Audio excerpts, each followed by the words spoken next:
Baie welkom by ons diens op Facebook of YouTube.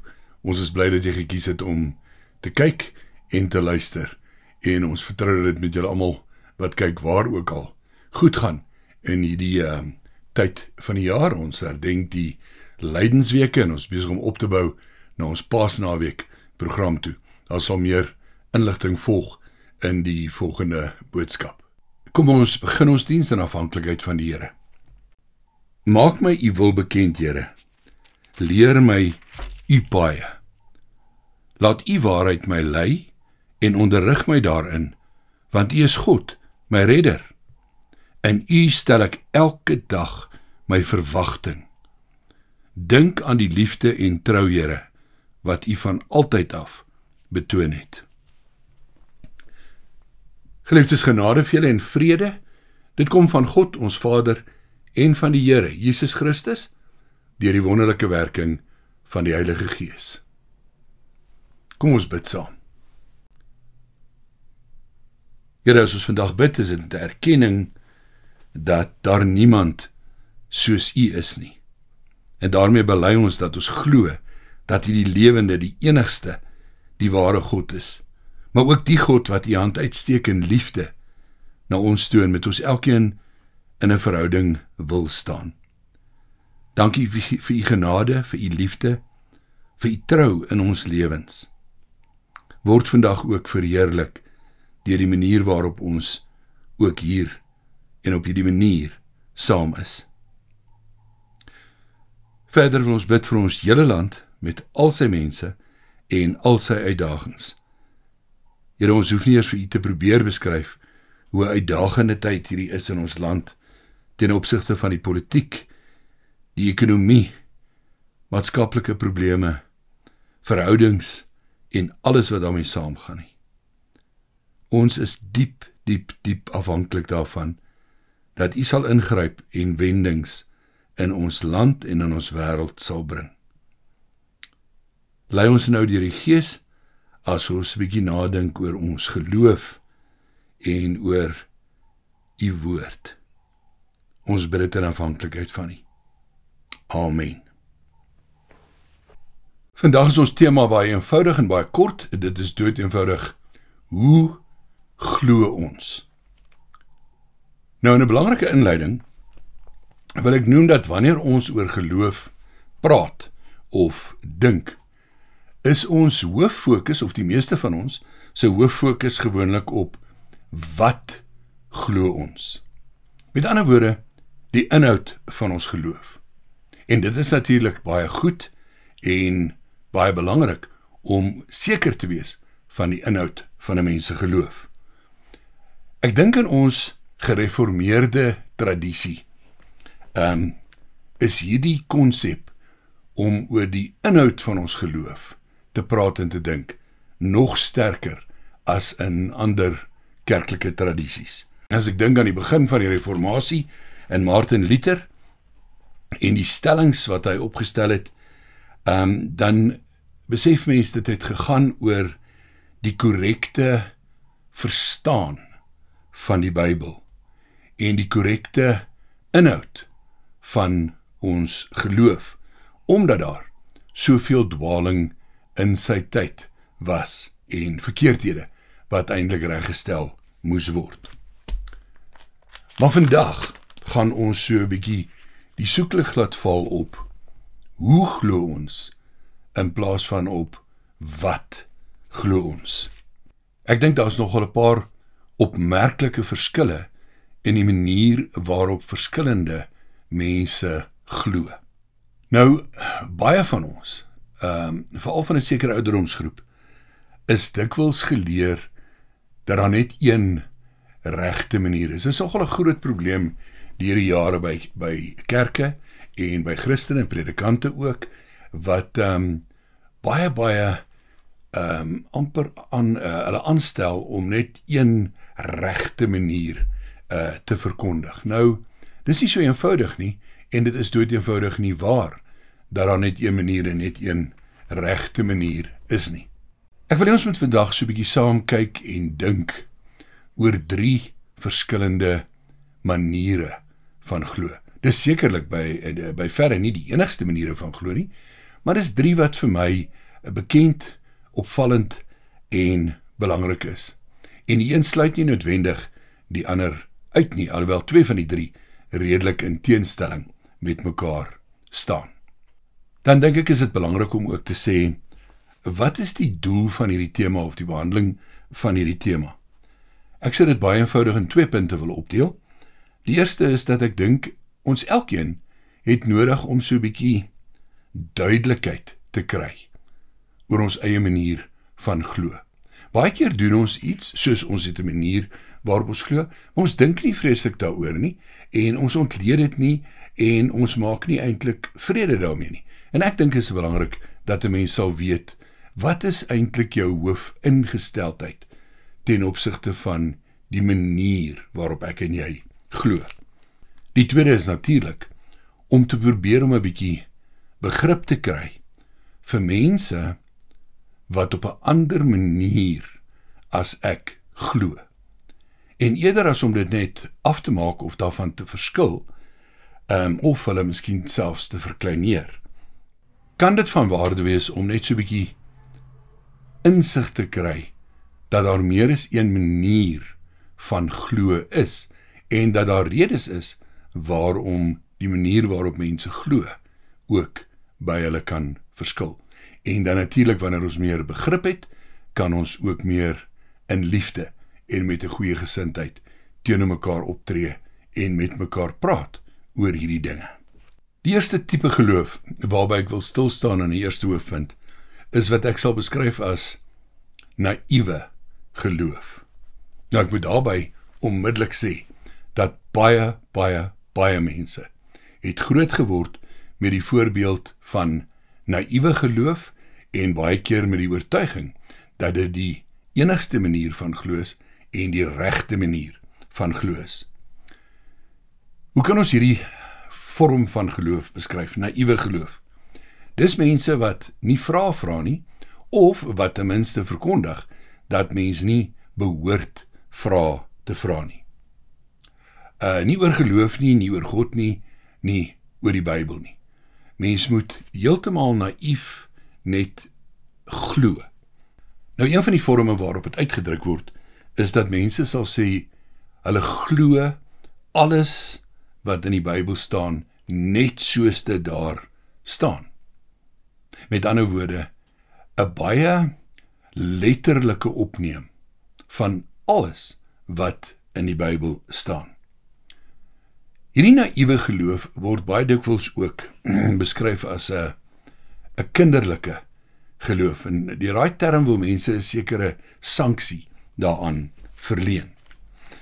En wanneer mense praat van kinderlike geloof, dan word 'n teks uit die Nuwe Testament gewoonlik verkeerd aangehaal. Een van die plekke waar dit staan is Markus 10 vers 15, waar Jesus en die kindertjies. En dan word daar sommer so vry in die volksmond aangehaal dat Jesus gesê het, 'n mens moet soos 'n kind glo. En vir die meeste mense is die interpretasie van daai verkeerde aanhaling dan, dat 'n mens moet kinderlik glo, of glo sonder om krities te wees, of glo sonder om vrae te vra. Eintlik is dit nie wat in die teks staan nie. Wat Jesus daar sê is dat 'n mens die koninkryk van God soos kinders moet aanvaar. En as ons in diepte in daardie teks ingaan, dan kom ons agter dit gaan meer oor die kinders se gesindheid van afhanklikheid, en dat daar geen poging tot verdienste is nie. Kindertjies is geneig om hulle absolute afhanklikheid te besef. En ons as volwassenes besef nie altyd ten diepste ons afhanklikheid van God nie, omdat ons so baie staat maak op ons eie insigte en ons eie ervarings en ons eie menings. Maar kom ons kyk eers na die positiewe en die mooi van naïewe geloof. Want ek wil nie vandag een van hierdie 3 tipes geloof probeer diskrediteer of afmaak of as minderwaardig beskryf nie. Daar is iets pragtig en kosbaar aan 'n naïewe geloof, en baie keer in 'n mens se verhouding met mense wat naïef glo, kan mens net vir hulle die grootste respek hê en ook baie by hulle leer. Ek gaan vandag net 3 voorbeelde noem. Mens sal natuurlik nou wil hê dat elkeen verder self gaan lees in die Bybel of dink aan voorbeelde. Die eerste voorbeeld wat ek wil noem, vind ek in Psalm 131. Maar ek herhaal, het sal goed wees as mens dan 'n klomp psalms gaan lees en hulle na die boodskap probeer indeel oor watter spreek van naïewe geloof en die ander tipes geloof wat ek gaan beskryf. Psalm 131 is my 'n mooi voorbeeld van 'n naïewe geloof. Selfverheffing en hoogmoed is daar nie by my nie, Here. Ek maak my nie besorg oor groot dinge nie, dinge wat bo my vermoë is. Ek het rus en kalmte gevind, soos 'n kindjie wat by sy moeder tevredenheid gevind het, so het ek tevredenheid gevind. Wag op die Here, Israel, nou en vir altyd. Daar is regtig mense wat hulle nie ophou met al die moeilike vrae oor die ontstaanstyd van die skepping en talle ander moeilike vrae nie. En of dit nou waar is dat dit 'n walvis of 'n ander groot vis is wat Jona ingesluk het nie, en of al daai slegte dinge regtig met Job gebeur het en so meer nie. Daar's net 'n rustigheid in hulle geloof en 'n rustigheid in hulle verhouding met die Here. Dan wil ek graag 'n tweede voorbeeld noem. En dit is die bekende woorde in die boek Habakuk. Nou, Habakuk se geloof kan ook beskryf word as 'n naïewe geloof, of ek het dit al baie keer beskryf as 'n nogtans geloof. Dat ongeag die omstandighede of die probleme voorhande, glo hy nogtans onwrikbaar in God en God se voorsiening. Kom ons lees dit uit Habakuk 3, net vers 17 tot 19.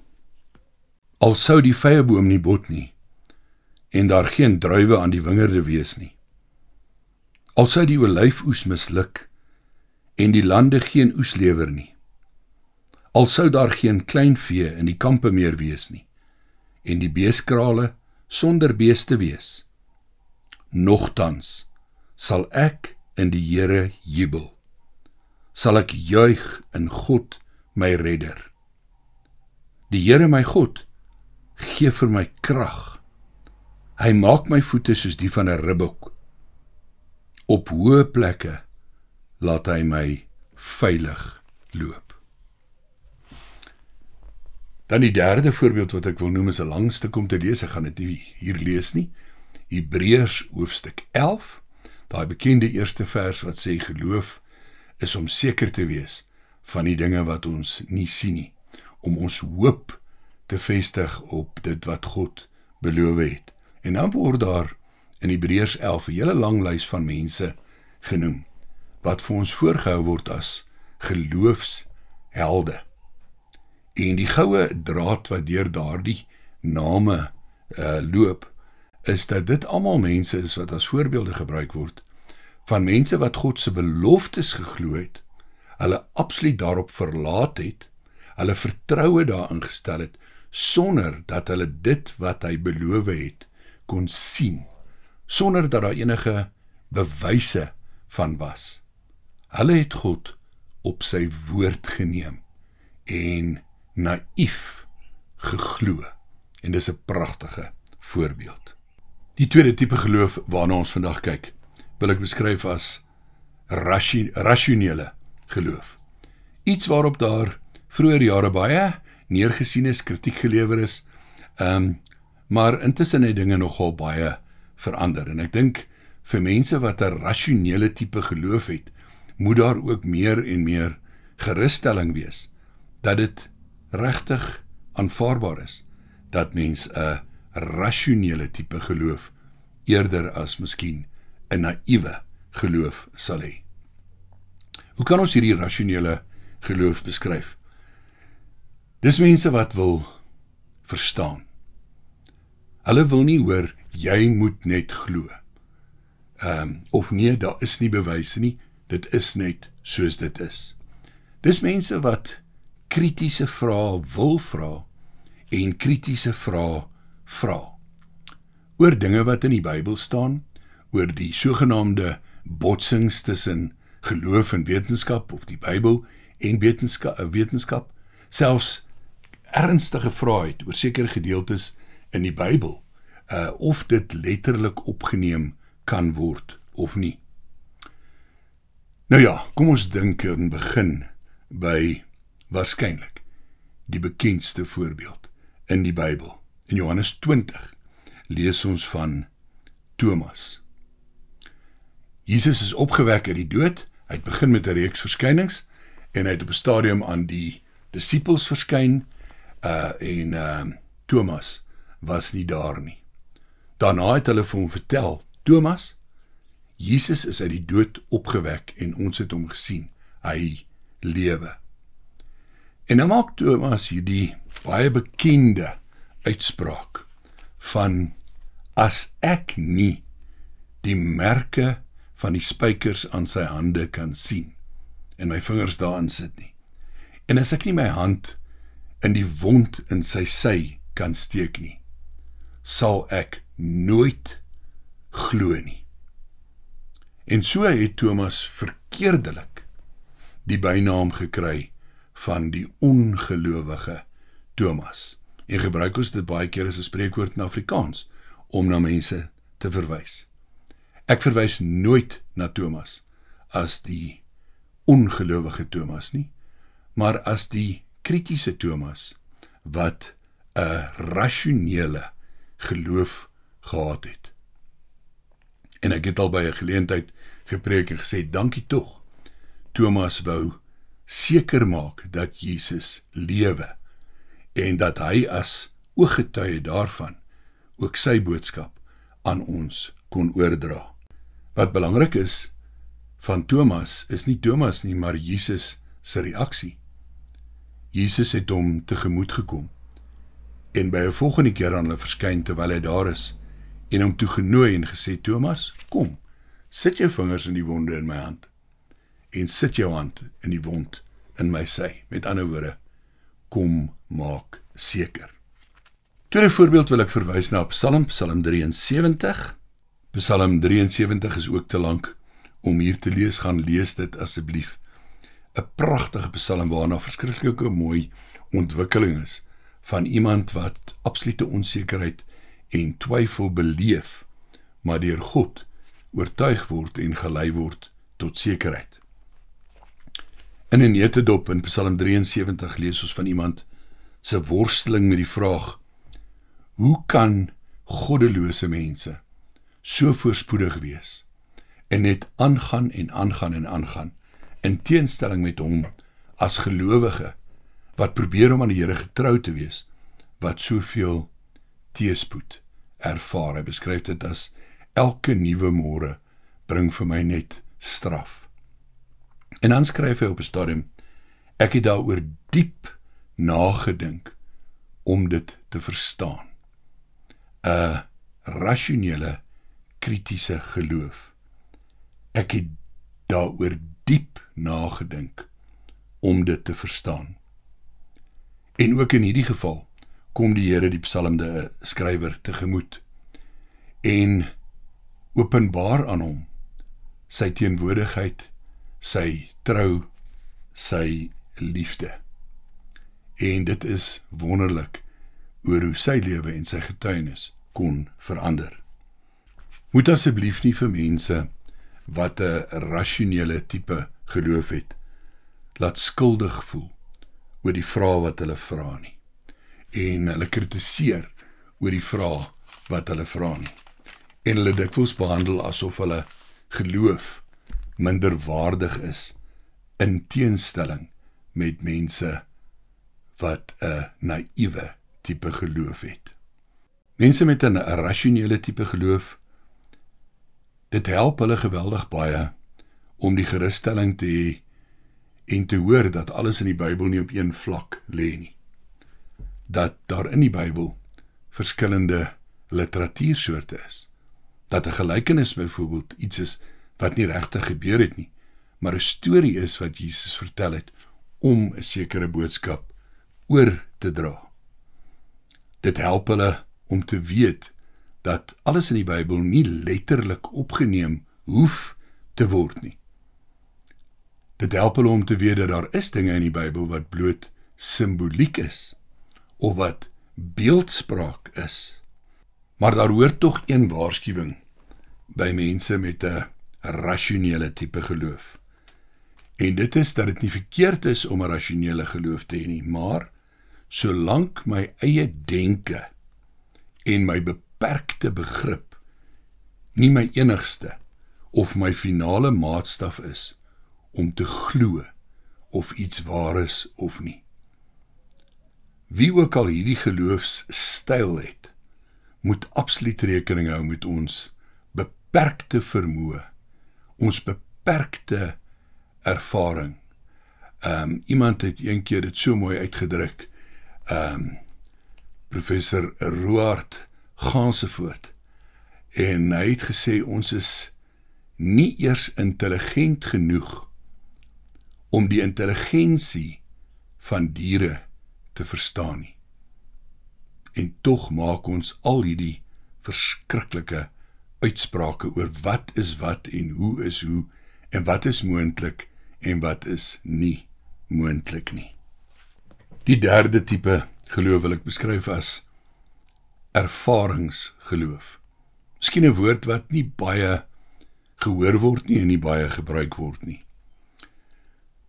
Wat is ervaringsgeloof? Dis 'n geloof wat gebou is op 'n verhouding met God.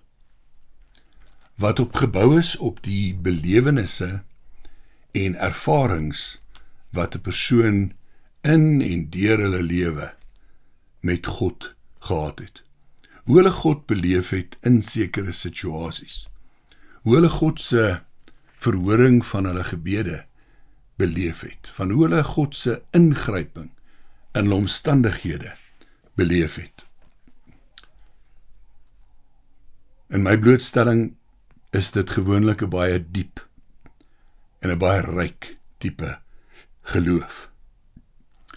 Dikwels iets wat oor jare gegroei het en nie bloot gebaseer is op een unieke belewenis van God, of een unieke ervaring, of een unieke ingryping van God in hulle lewe nie, maar iets wat met tyd en deur verskeie situasies gegroei, ontwikkel en verdiep het. Kom ons praat vir 'n oomblik oor die moeilike deel van ervaringsgeloof. Die moeilike deel daarvan wil ek eenvoudig beskryf as dat dit is dinge wat ons nie kan bewys nie. So mense het 'n sekere belewenis gehad, jy het 'n sekere interpretasie gehad, jy het oor 'n sekere iets gebid, God het op 'n sekere manier ingegryp, en jy het sy omgee, sy genade beleef. Maar behalwe dat dit moeilik is om vir iemand anders dit te verduidelik in diepte, is dit eintlik onmoontlik om dit vir hulle te bewys.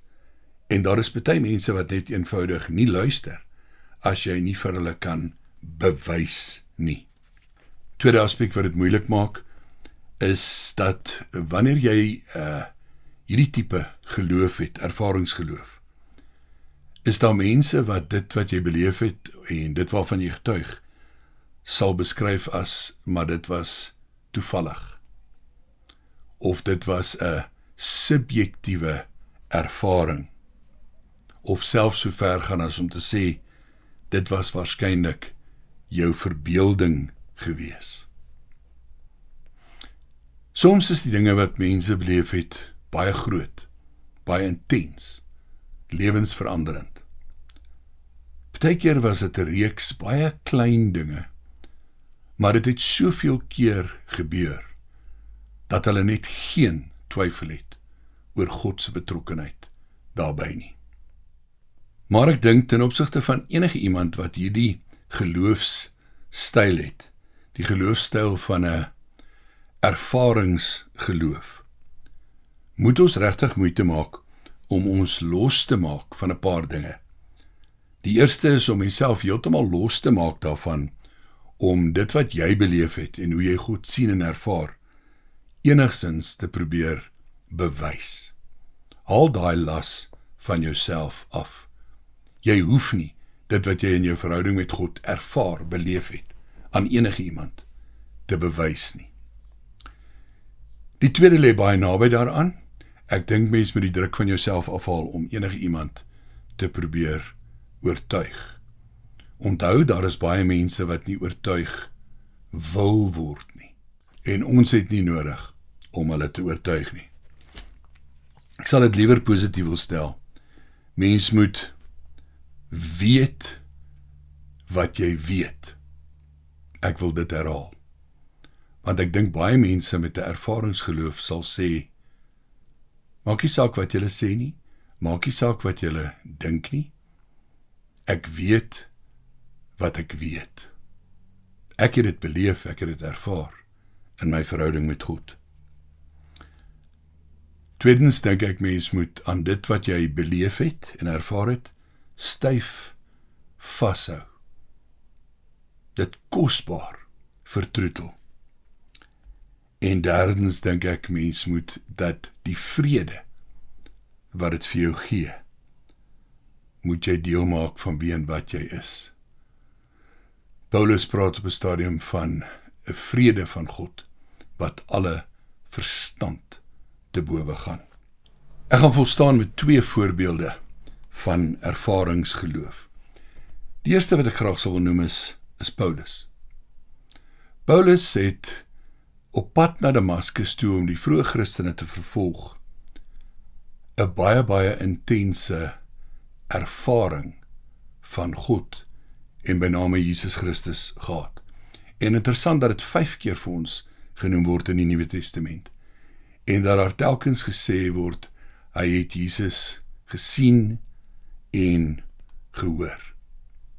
So Paulus se Damaskus ervaring was 'n belewenis van God, wat hy nie kon bewys nie, en wat hy nooit nodig gehad het om te bewys nie, maar dit het sy hele lewe radikaal verander, want hy het geweet wat hy geweet het. In Paulus se geval moet ons nie dink is net daardie baie bekende Damaskus ervaring nie. Terwyl hy met sy werk besig is, lees ons telkens dat God dinge aan hom openbaar, hom insig gee, hom rigting gee, vir hom die pad wys, die woorde gee. En dan dikwels ook in sy lewe ingryp, sodat hy nie in 'n tronk gestop en vergeet word, of doodgemaak word, voordat hy ook sy groot werk vir God kon doen nie. Paulus se lewe moes 'n geweldige, interessante ervaringsreis met God gewees het. Tweedens wil ek Psalm 71 as 'n voorbeeld gebruik, en daar gaan ek net 2 kort gedeeltes uit die Psalm lees, maar weer almal aanmoedig, gaan lees sommer so reg deur die Psalms, of lees die opskrifte van Psalms, en kyk hoeveel kan jy dalk ook van hulle indeel, as Psalms wat gebaseer is op ervaringsgeloof. En nie net die Psalms nie, ook talle ander verhale in die Bybel. God se ingryping in mense se lewens. Maar kom ons lees uit Psalm 71, vers 4 tot 8 en vers 17 tot 19. My God, bevry my uit die hand van goddeloses, uit die greep van skurke en verdrukkers, want U, Here, U is my hoop. Op U, Here, het ek van jongs af vertrou. U is my hulp van my geboorte af. Reeds voor ek in die wêreld gekom het U my beskerm. U loof ek gedurig deur. Ek is vir baie 'n wonder, want U is my veilige toevlug. Ek besing U lof en U roem gedurig deur. U het my van jongs af onderrig, o God, en ek getuig nou nog van U kragtige dade. Nou dat ek oud en grys geword het, moet U my tog nie alleen laat nie, o God, dat ek nog aan die geslagte wat kom, kan vertel van u werk en u mag. U verlossingswerk, o God, is oneindig groot. Groot is die dinge wat u gedoen het. Wie is soos u, o God? Ek wil afsluit met 'n paar baie eenvoudige riglyne. Gaan dink na oor hoe jy glo. En saam met die nadink kan jy miskien met iemand na aan jou 'n bietjie gesels oor hoe jy glo. Tweedens, onthou daar is nie net een regte manier nie. Derdens, ons is ook nie beperk tot net een keuse uit hierdie drie nie. Daar's baie mense wat 'n baie sterk rasionele geloof het, maar wat met die jare ook ervaringsgeloof beleef. En dan moenie oordeel oor ander nie. Laat ruimte vir mense wie se manier van glo anders is as joune. Luister en baie keer nie net ruimte laat en luister nie, maar ook om te leer by mense wat in 'n unieke en 'n baie nou verhouding met God staan en wie se geloof 'n ervaringsgeloof is. Laastens, kom ons elkeen vra vir God om ons te help om te groei in ons geloof. Amen.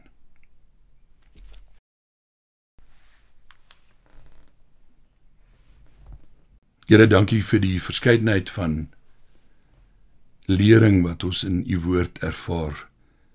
Vir die verskeidenheid mense in wie se lewens u ingegryp het en verskeidenheid situasies. Dankie vir die wonderlike manier waarop mense dit wat hulle glo oorvertel het en uiteindelik neergeskryf het en oorgedra het. Gee dat dit tot ons almal se geloofsversterking kan lei.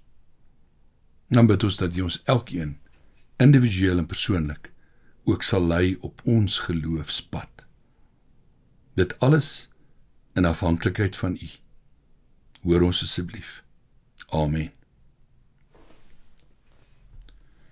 Die genade van die Here Jesus Christus, die liefde van God ons Vader en die seënende en lerende teenwoordigheid van God die Heilige Gees bly by jou. Amen.